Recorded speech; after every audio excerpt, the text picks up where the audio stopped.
जीवन हमें एक मौका देता है, इसलिए जब भी सही कॉलेज चुनने का समय आए तो सिर्फ मंगलायतन यूनिवर्सिटी आपके बेहतरीन भविष्य और सर्वांगीण विकास के लिए।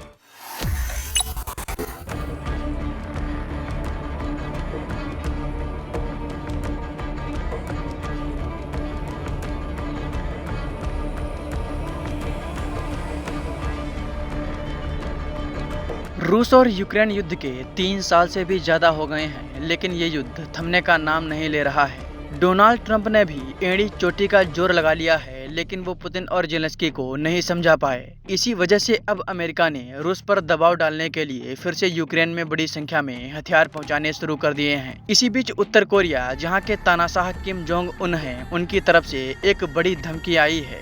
इस धमकी ने अमेरिका, जापान सहित दुनिया के कई देशों को चिंता में डाल दिया है। उत्तर कोरिया की तरफ से क्या और किन देशों को धमकी दी गई है, वो जानने से पहले आपको बता दें कि फेक न्यूज़ के ज़माने में सही और सटीक खबरों को देखने के लिए आप अपने फ़ोन में दैनिक जागरण ऐप को इंस्टॉल कीजिए। यहाँ आपको सही और सटीक खबरें मिलेंगी। चलिए वापस अपने टॉपिक पर आते हैं। उत्तर कोरिया के तानाशाह किम जोंग उन ने कहा है कि उनका देश यूक्रेन मसले पर रूस को बिना शर्त समर्थन दे रहा है और हर कदम पर उनके साथ है। किम जोंग उन ने यह बात उत्तर कोरिया दौरे पर आए रूसी विदेश मंत्री सर्गेई लावरोव से कही है।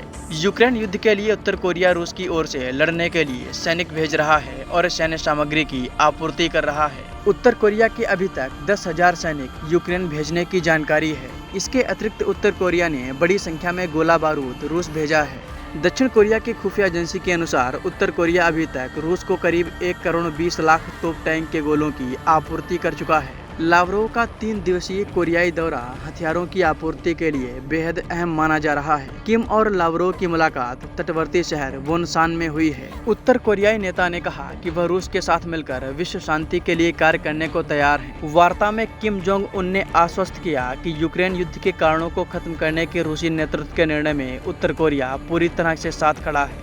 रूस और उत्तर कोरिया ने 2024 में रक्षा समझौता किया था। इस समझौते के तहत दोनों देश किसी भी युद्ध से मिलकर लड़ेंगे। रविवार को ही उत्तर कोरिया के रक्षा मंत्रालय की तरफ से जापान और दक्षिण कोरिया को बड़ी धमकी दी गई है। उत्तर कोरिया के रक्षा मंत्रालय ने कहा कि दक्षिण कोरिया और जापान की ओर से सुरक्षा का कोई खतरा होने पर उसकी सेना कार्रवाई करेगी। उत्तर कोरिया ने यह चेतावनी अमेरिका के साथ दोनों देशों की वायुसेना के हाल के अभ्यास पर दी है। दक्षिण कोरिया और जापान की सुरक्षा की गारंटी अमेरिका लेता है, इसीलिए ये धमकी अमेरिका के लिए भी सिरदर्द बन सकती है। शुक्रवार को अमेरिका के B-52 बमवर्षक विमान ने दक्षिण कोरिया के नजदीक उड़ान भरी थी। अभ्यास में तीनों देशों के लड़ाकू विमानों ने अपनी क्षमताओं का प्रदर्शन किया था।